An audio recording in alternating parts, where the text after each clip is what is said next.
Va-t-on trop loin dans le soutien à l'Ukraine? C'est le débat que nous avons entamé juste avant la publicité et que nous poursuivons à l'aune de ces déclarations politiques étonnantes. Une nous a interpellé, celle de la ministre des Affaires étrangères allemande qui, lors du Conseil de l'Europe, confirme que l'Allemagne fait bien la guerre à la Russie. Regardez.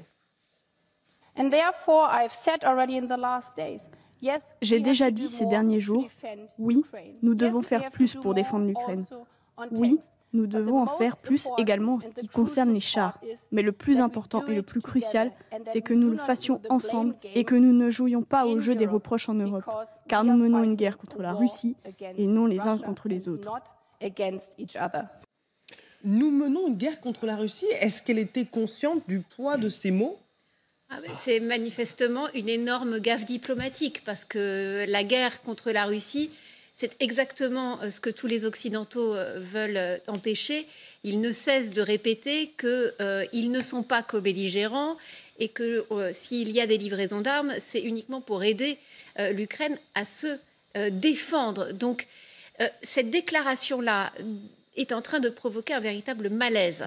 Un malaise déjà en Allemagne.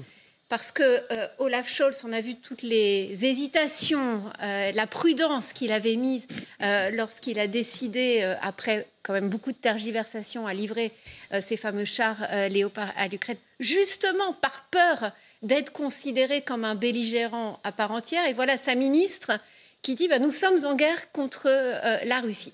Alors manifestement, depuis, il y a eu un rétropédalage en expliquant qu'elle s'était mal exprimée et que ce n'était pas vraiment ce qu'elle voulait dire. En fait, elle était, lors de cette séance au Conseil de l'Europe à Strasbourg, pressée de questions par un journaliste ukrainien qui voulait justement savoir combien de chars Léopard. Et elle a dit, l'idée, c'est pas de nous faire la guerre entre nous, Européens, mais de faire la guerre à la Russie. Sauf que, évidemment, c'est une véritable bourde.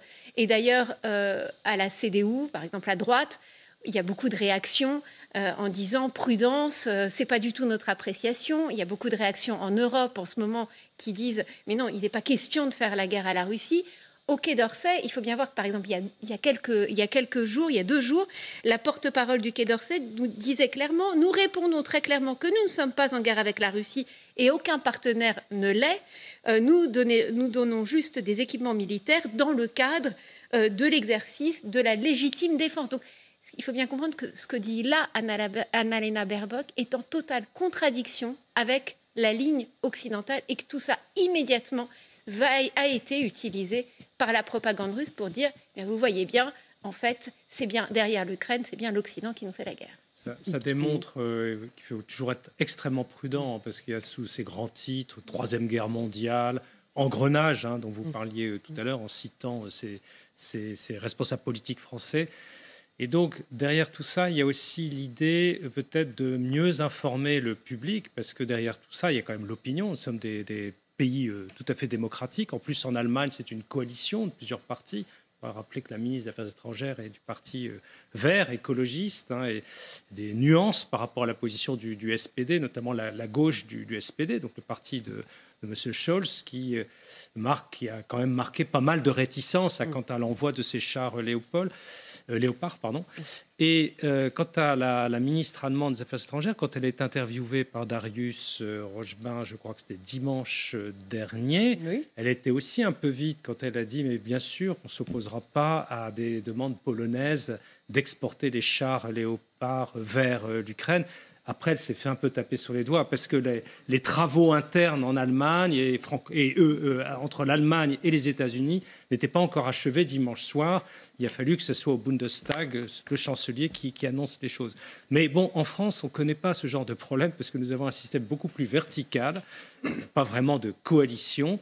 Ce qui ne veut pas dire qu'il ne faudrait pas qu'il y ait en France un débat un jour à l'Assemblée nationale, je pense qu'il y en a déjà eu évidemment sur cette affaire d'Ukraine, pour qu'on informe peut-être davantage le public sur ce que nous faisons. C'est un peu ce que demandait l'éditorialiste du Figaro, un débat public sur ce que nous... Alors évidemment, tout ne peut pas être rendu public, c'est quand même des affaires assez délicates, sur les limites de l'engagement des Européens et de la France en particulier auprès de l'Ukraine pour le respect du droit international. Pourquoi vous parlez de limites?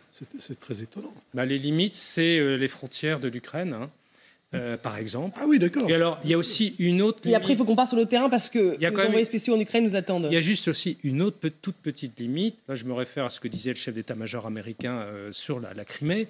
Et où là, la solution n'est peut-être pas militaire, disait-il, et ça a été répété à plusieurs reprises, mais sans doute politique. Il faudra qu'un jour, il y ait des discussions politiques.